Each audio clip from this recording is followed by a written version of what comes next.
క్రీస్తునందు ప్రియమైనటువంటి సజీవాహిని శ్రోతలందరికీ మన ప్రభువును రక్షకుడైన యేసు క్రీస్తు నామంలో శుభములు తెలియజేస్తా ఉన్నాను.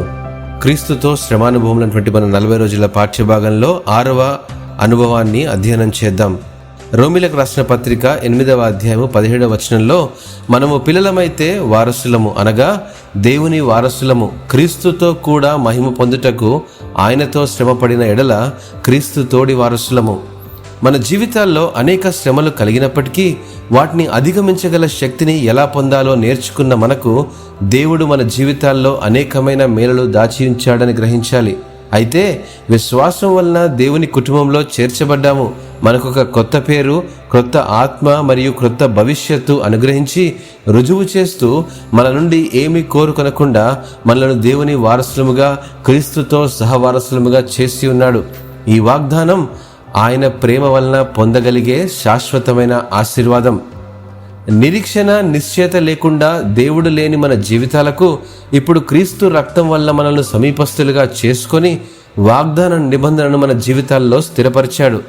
ఈ సత్యాన్ని మన జీవితాల్లో గ్రహిస్తేనే క్రొత్త కోణాన్ని అన్వేషించిన వారం అవుతాము. ఇదొక అద్భుతమైన అనుభవం అని మీకు జ్ఞాపకం చేస్తా ఉన్నాను. క్రీస్తును అంగీకరించిన మన జీవితాల్లో కలిగే శ్రమలను గూర్చి వివరిస్తూ అపోస్తలుడైన పౌలు ఈ సమాజంలో మనకు కలిగే నిందలు, బాధలు మరియు హింసలను గూర్చి తెలియజేస్తూ ఉన్నాడు. మన చుట్టూ ఉండే సమాజం సువార్తను వ్యతిరేకిస్తూ క్రైస్తవులను శ్రమల పాలు చేస్తూ తక్కువ వారిగా చూస్తూ ఉండడం, అంతేకాదు హింసించడం కూడా మనకు తెలియనిదేమీ కాదు అని జ్ఞాపకం చేస్తూ ఉన్నాడు. ఆనాడు క్రీస్తు మనుషుల వలన, సమాజం వలన ఇటువంటి శ్రమలను ఎదుర్కొన్నాడు అనే సంగతి గాయాలతో దున్నబడిన ఆయన శరీరమే మనకు సాదృశ్యంగా ఉంది. క్రైస్తవేతరుల వల్ల కలిగే శ్రమలు మనల్ని కృంగదీసినా క్రీస్తులో తన మహిమను బయలుపరచడానికేనని ఒక నూతన అనుభవాన్ని మనకు నేర్పిస్తూ ఉన్నాడు. లోకం మిమ్మల్ని ద్వేషించినట్లా మీకంటే ముందుగా నన్ను ద్వేషించినని మీరు ఎరుగుదురు.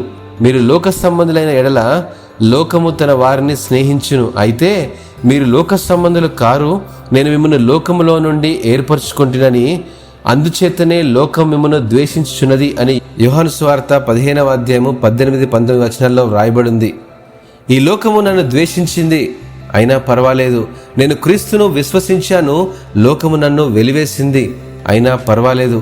నేను నా జీవితాన్ని క్రీస్తుతో జీవించాలనుకుంటున్నాను, లోకము నన్ను వ్యతిరేకిస్తుంది, అయినా పర్వాలేదు. నా అన్నవాళ్లే నన్ను వద్దన్నారు, అయినా పర్వాలేదు. ఎందుకంటే ఈ శ్రమానుభవంలో క్రీస్తు నాతో ఉన్నాడు, ఆయన మహిమను పొందుకుంటాను అనే విశ్వాసం నాకుంది. ఇదే నా తీర్మానం.